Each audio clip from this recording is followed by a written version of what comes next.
Up and down हो रहा था, फिर ईद आ गई, अब थोड़ा सा शायद स्टेबिलिटी आ रही है, तो अब शायद नज़र पड़े पाकिस्तान क्रिकेट बोर्ड की तरफ इस पूरे पॉलिटिकल अरीना के, वरना उससे पहले तो अपने ही पाँव जमाने की कोशिश हो रही थी।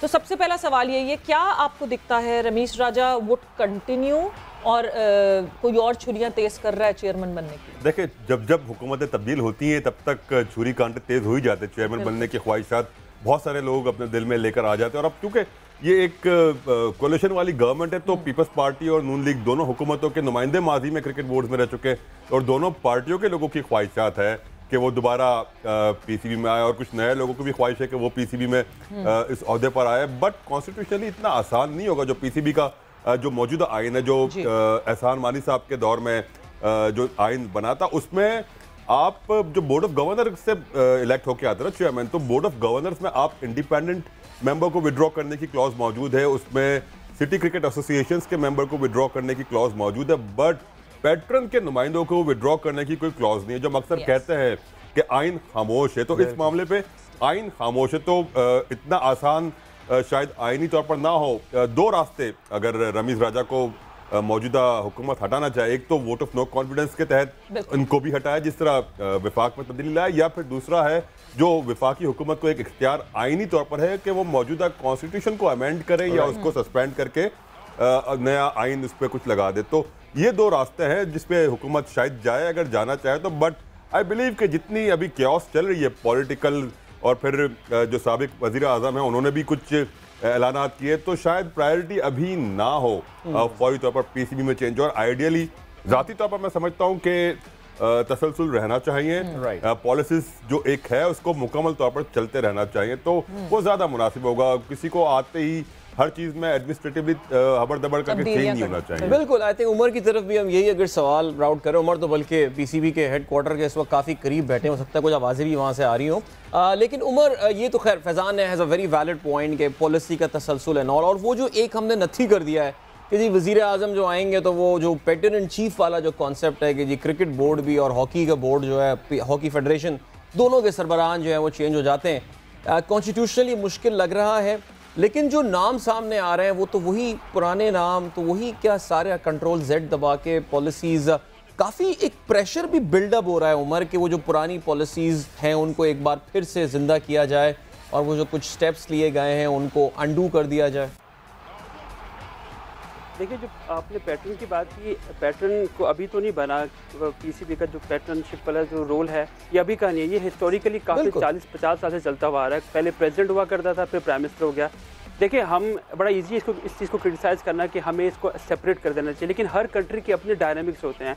अगर Pakistan cricket board government of Pakistan से या गवर्नमेंट का जो एक वो पूरा एक शिकंजा है उससे बाहर आता है, अच्छा इतनी रेगुलर इंटरफेरेंस होती भी नहीं रही अगर हम बात करें, अगर इस शिकंजे से बाहर आता है तो पाकिस्तान क्रिकेट बोर्ड जो है वो आई डोंट नो कि वो इंडिविजुअली अकेला एक्सक्लूसिवली कैसे फंक्शन कर पाएगा, क्योंकि पाकिस्तान के तमाम मामला, आप सिक्योरिटी एजेंसी की बात करें, आप फेडरल गवर्नमेंट की बात करें, बड़ा कुछ आपस में इंटीग्रेट हुआ हुआ है। आपका जो इंफ्रास्ट्रक्चर जो है आपका, ये सारा का सारा गवर्नमेंट का है, पाकिस्तान क्रिकेट बोर्ड का अपना कुछ भी नहीं है। तो इसलिए हमारे यहाँ पे जो डायनामिक्स हैं वो इंटरलिंक है आपस में।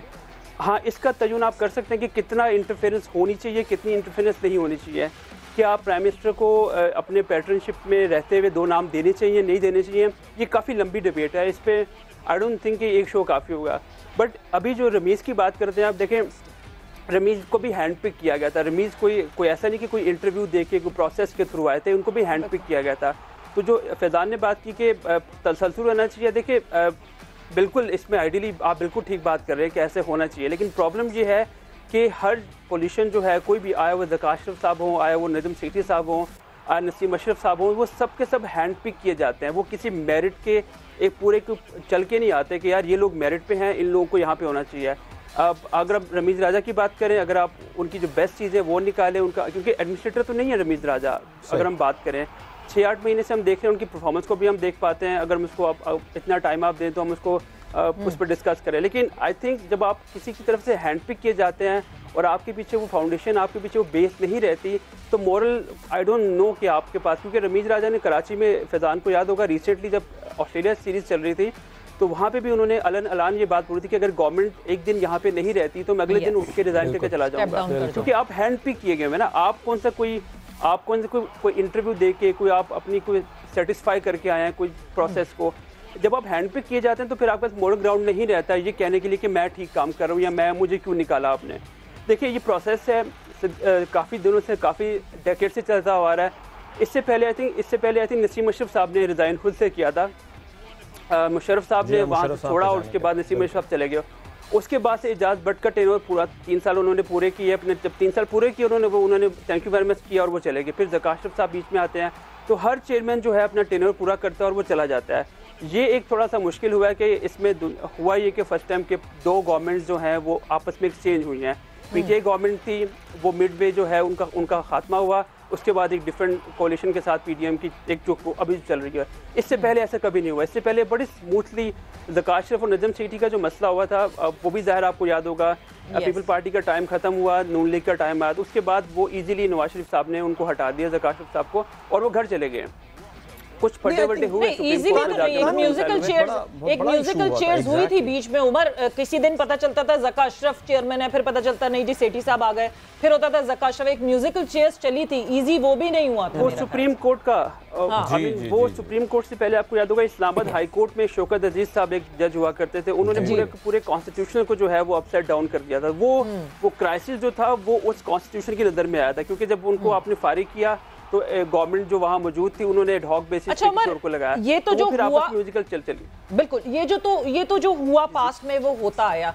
अगर अब मैं बात करती हूँ रमीश राजा के ऊपर, फैजान सबसे पहले मैं अगर आपसे ये बात पूछूं, रमीश राजा ने जब शुरुआत की अपनी चेयरमैनशिप की तो वो कहते हैं ना गंजे होते ही ओले पड़ गए सर पे, न्यूजीलैंड चली गई, एकदम से होश पोश हो गया, क्या करना है क्या नहीं करना है, और ऐसा लगा कि रमीश राजा पावर प्ले में खेल रहे हैं। कमर्शियल एस्पेक्ट पे भी जाके खुद मिलना शुरू हो गए, बिजनेस कम्युनिटी से कराची आके मिले, सब ऐसा लग रहा था कि रमीश राजा ने अपने कंधों पर सब उठा लिया और सब खुद करेंगे। पिचेस पे बात शुरू हो गई, ड्रॉप इन पिचेस लेकर आएंगे, पिच होने लगा।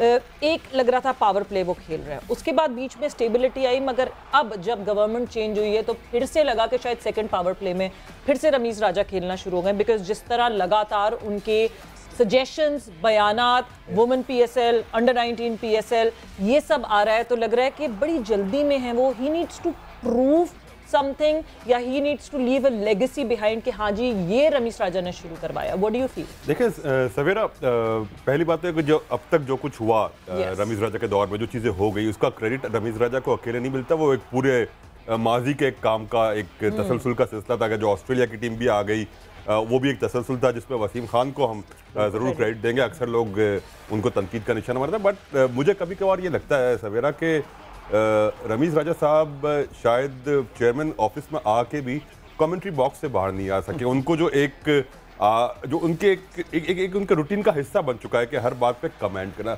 अक्सर ये होता है कि चेयरमैन पीसीबी के ऑफिस को वो चीज़ें जेब नहीं देती, वो उनका स्ट्रेचर नहीं होता। कुछ काम के लिए आप अपने एडमिन का ऑफिस होता है, कुछ काम के लिए आपका सीएफओ होता है, फाइनेंस डिपार्टमेंट होता है, कुछ काम के लिए सीईओ सीओओज होते हैं, वो उनको करने देने चाहिए। अच्छा नहीं लगता कि चेयरमैन हर चीज़ में कमेंट कर रहा होता है या हर मैच के बाद चेयरमैन की एक वीडियो आ जाती है, तो it doesn't send a good message कि यार हर चीज में चेयरमैन की इंटरफेरेंस हो रही होती है। जिसका जो काम है क्रिकेटिंग अफेयर्स जिससे देखते हैं गोके चेयरमैन खुद एक क्रिकेटर है माना, बट वो चेयरमैन है। अब वो अपने क्रिकेट एक्सपर्ट वाली चीज को अब साइड में रखे, क्योंकि जब वो एज ए क्रिकेटर के तौर पर कमेंट करते हैं तो फिर वो उनके चेयरमैन वाली चीज ओवरशेडो हो जाती है।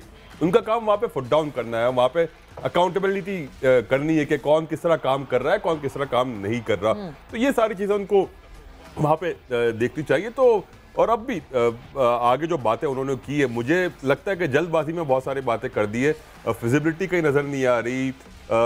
होगा कैसे, जिस तरह आपने खुद बात की जूनियर सुपर लीग की या विमेन सुपर लीग की, होगा कैसे होगा? फ्रेंचाइजेज ऑन बोर्ड है, उसकी कमर्शियल वैल्यूज क्या होगी, इसमें कॉलिजन अगर कुछ होता है, उसमें कॉन्फ्लिक्ट ऑफ इंटरेस्ट कुछ आता है, तो ये मामला कैसे हैंडल होंगे? तो बहुत सारी चीजें हैं।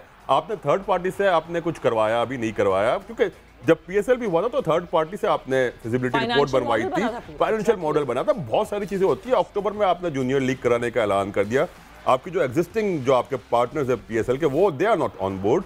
बहुत सारी चीजें हैं जो अभी सवालात आगे उठेंगे और मेरे ख्याल से हम आगे जाके इस चीज को डिस्कस करना भी चाहिए हमें। नहीं, और मुझे तो याद है 23 मार्च को फैजान जो मैच था ऑस्ट्रेलिया वाला, उसमें वो उनकी एक एंट्री हो रही थी ना, प्रेसिडेंट ऑफ पाकिस्तान आ रहे हैं, पीएसएल के फाइनल में भी ग्राउंड का चक्कर लगा रहे थे। आई मीन मैंने और किसी चेयरमैन को ऐसा करते नहीं देखा। ऐसे नहीं करते हुए देखा। वो आप सही कह रहे हैं, वो दिल से वो कमेंटेटर ही रहे। और चले इस पे काफी डिस्कशन, जैसे कि उमर ने कहा ना कि इस पे तो पूरा प्रोग्राम जो है वो हो सकता है। बहरहाल आगे चलते हैं। बिल्कुल जी। जब मैं जूनियर पीएसएल की बात करती हूं, उमर मैं फैजान की बात ऐड करना चाह रहा था। देखिए, पाकिस्तान क्रिकेट बोर्ड में हिस्टोरिकली ना जो भी चेयरमैन आता है, जाहिर है उसकी परफॉर्मेंस को जांचने के लिए, बिकॉज हर चेयरमैन को जब जाना होता है, हर एक को पता होता है 2-3 साल के बाद मैंने चले जाना है, तो उसको कोई लैंडमार्क प्रोजेक्ट करना होता है अपना, जिसकी बेस पे वो दुनिया को बता सके कि मैंने ये किया था। निज़म सेठी की बात करें तो उनका पीएसएल उनके हाथ में आता है। ज़का अशरफ की बात करें तो उन्होंने इनिशिएट किया था पीएसएल के प्रोजेक्ट को, ऑल्दो वो कर नहीं पाए। तो रमीज़ राजा साहब पर टाइम काफ़ी कम है, इसलिए वो जो फैजान ने बात की ना, कभी कोई अनाउंसमेंट हो रही है, आई थिंक वो कुछ ना कुछ चाह रहे हैं कि मेरे साथ एफिलिएट किया जाए कि ये मैंने काम किया था। बिल्कुल ऐसे ही, बिल्कुल वही ना, वो कोई लेगेसी छोड़कर जाना चाहते हैं कि नहीं जी ये रमीज राजा की वजह से शुरू हुआ। बिकॉज जब भी हम सेठी साहब की बात करते हैं, बहुत सारे जो पुराने पिछले चेयरमैन आए उन्होंने पीएसएल शुरू करवाने की कोशिश की, बट ये क्रेडिट सेठी साहब को मिल गया ऑल टुगेदर, बिकॉज उनके टेन्योर में पीएसएल की शुरुआत हुई। सो मे बी वो भी चाह रहे हैं कि कोई ना कोई शायद जूनियर पीएसएल भी हो जाए।